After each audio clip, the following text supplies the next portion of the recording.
Comment gérer une addiction? Salut à toi cher Proactive Rêveur. Aujourd'hui j'avais envie de te parler de ce sujet qui est essentiel de mon point de vue et qui peut vraiment t'aider à avancer dans ton cheminement de vie. C'est la gestion de nos addictions. La gestion de nos petits désirs et addictions du quotidien qui spécifiquement nous ralentissent dans notre chemin de vie. Alors on a tous des petites addictions, moi aussi j'en ai, comme les jeux vidéo, la bouffe, parfois je mange à fond. Et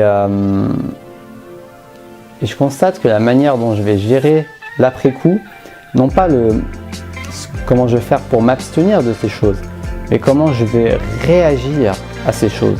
C'est vraiment le sujet et le cœur de la vidéo du jour. Donc, c'est parti!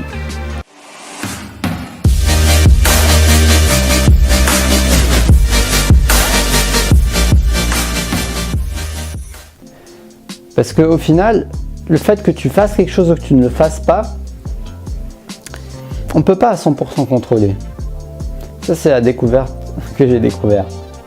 C'est que plus j'essaie de contrôler mon comportement, d'une manière ou d'une autre, et plus sur le long terme, je perds le contrôle. J'ai cette sensation de perdre le contrôle. Pourquoi? Parce qu'au final, je n'ai jamais eu le contrôle de cette chose. Et oui, ça paraît un peu compliqué là, ce que je viens de dire, mais c'est tout simple en fait, c'est tout simplement ce désir de absolument ne pas vouloir faire quelque chose, ou ce désir de absolument vouloir faire quelque chose. Et moi je te parle d'un désir qui vient d'une place d'obligation, d'une place où tu ne t'autorises pas à être libre.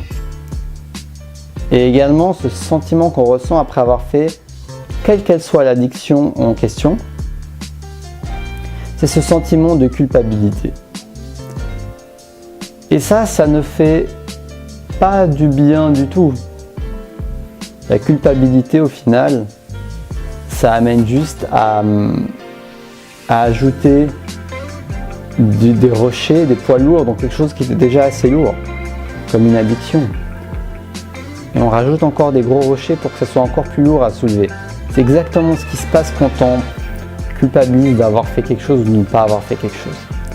C'est quelque chose que je travaille et qui est un challenge pour moi, c'est pour ça que je t'en parle aujourd'hui.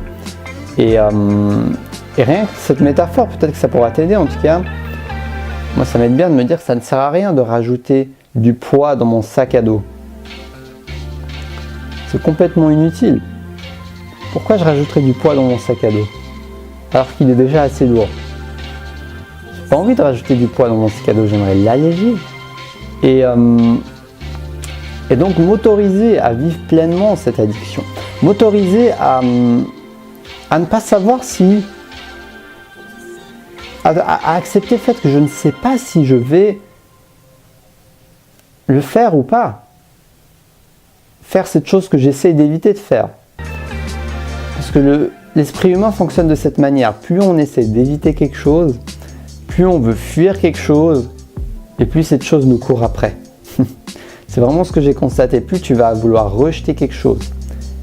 Cette partie de toi-même qui est assez addict à Netflix, cette partie de toi-même qui est addict à quoi que ce soit, plus tu vas la renier, plus tu vas la mettre sous terre, et plus elle va apparaître de manière de plus en plus grosse, l'envie, le désir.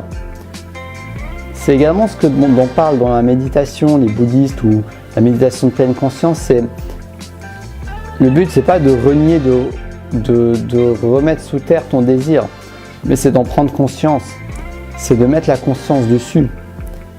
Et après, on verra bien si tu vas agir ou pas, si tu vas assouvir ce désir ou pas. Ça, là, dans cette vidéo, ce n'est pas la question en fait. La question, c'est est-ce que tu vas déjà prendre le temps de le regarder et non pas de le réprimer. Ça, c'est vraiment une étape importante, de prendre le temps de se dire, ok, ah oui, là, je sens que j'ai très envie de jouer aux jeux vidéo. Ah oui, là, je sens que j'ai très envie d'alcool. Ah oui, là, je sens que j'ai très envie de fumer. De vraiment d'accepter ce qui est là, à ce moment précis. Parce que ça, tu ne peux pas le changer à cet instant-là. Si tu ressens une grande envie de boire à cet instant-là, tu ne peux pas changer ça. Si tu ressens une grande envie de quoi que ce soit à cet instant-là, c'est ce qui est venu à cet instant-là. Donc le fait d'accepter la pensée et le ressenti qui va avec va t'aider à à que ça revienne beaucoup moins fort. Que ça ne revienne pas tel un effet de boomerang, ou plutôt tel un trampoline, tu vois. Quand tu sautes sur un trampoline, et ben, au moment où tu as l'impulsion, ça va rebondir encore plus haut. Et après, tu vas être encore plus haut, donc tu auras plus d'élan, donc ça va être encore plus puissant et ça va re-aller encore plus haut. Et ça fait une sorte de cercle vertueux ou vicieux dans ce cas-là, qui fait en sorte que plus tu essaies de fuir ton addiction, plus elle va te revenir. Donc voilà, c'est une piste que j'explore et que je partage avec toi, cher Proactive Forever, c'est de ne pas rejeter, d'accepter ce qui est là. Et de faire de ton mieux pour te reconnecter à où ça se passe dans ton corps. Quand tu as cette envie, ce désir de quoi que ce soit, qu'est-ce qui se passe? Moi, je remarque des fois quand j'ai envie de quelque chose, c'est vers mon plexus solaire, quelque chose vers ici qui s'active, qui se déclenche. Quelque chose là par là. Mais pour toi, ça peut être ailleurs ou ça peut être plusieurs endroits. Essaie d'en prendre conscience. Tu peux même mettre des couleurs, des formes pour que ça puisse t'aider. Et vraiment, le message de cette vidéo, c'est de ne pas chercher à fuir absolument ça. De l'accepter, de te laisser aller. Parfois, bah oui, tu vas céder à la tentation. Plein de fois même, tu vas céder à la tentation. Et le but, c'est que tu te laisses aller, que tu cèdes à la tentation. Si ce n'est pas dangereux pour ta santé, tout ça, bien sûr. Hein. Je dis dans un cas où les conséquences ne sont pas une question de vie ou de mort.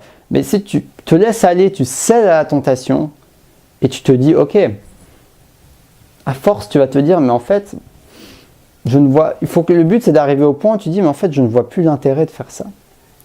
Je ne vois plus l'intérêt. Ça devient un choix personnel, une prise de conscience personnelle plutôt qu'une obligation que tu t'imposes.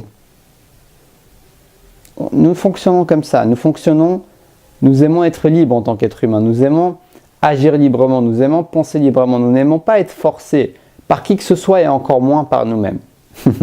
C'est ça le paradoxe. On croit que quand c'est que nous-mêmes, c'est nous qui choisissons. Mais non, parfois on se force soi-même. On se fouette soi-même, on s'oblige soi-même. Donc même vis-à-vis de toi-même, et encore plus vis-à-vis de toi-même, ne te force jamais à faire quoi que ce soit. Garde cette liberté intérieure. Et prends conscience que plus tu vas te laisser de la marge de liberté, et plus tu augmenteras tes chances de te libérer des pulsions de faire quelque chose, parce que quand tu ne te sens plus obligé de ne pas faire quelque chose, et ben automatiquement la pulsion va se réduire. Parce qu'il n'y a plus cet interdit qui te donne autant envie, que tu en aies conscience ou pas, de faire ce fameux désir ou cette fameuse pulsion. Donc je te laisse méditer sur ça, cher Proactive Forever. J'espère que ça va pouvoir t'aider dans ton chemin. En tout cas, en ce moment, ça m'aide bien. Ça me permet d'être moins dans le contrôle, plus dans le laisser aller. Et je trouve ça génial, tout simplement. Donc je te souhaite une très belle fin de journée. Je te souhaite de pouvoir aller de l'avant et d'avancer dans ton chemin de vie. Sur ce, si tu ne me connais pas, je m'appelle Taha Moline. Et sur cette chaîne Destination Soi-même, mon but c'est de t'aider à te connecter à ta flamme intérieure, là, cette petite flamme qui brûle en toi, et de la manifester à travers ta mission de vie. Donc si ça t'intéresse, n'hésite pas à t'abonner et à sonner la petite cloche pour recevoir mes nouvelles vidéos. Sur ce, je te souhaite une très belle fin de journée et puis je te dis à demain pour la prochaine vidéo. Et surtout,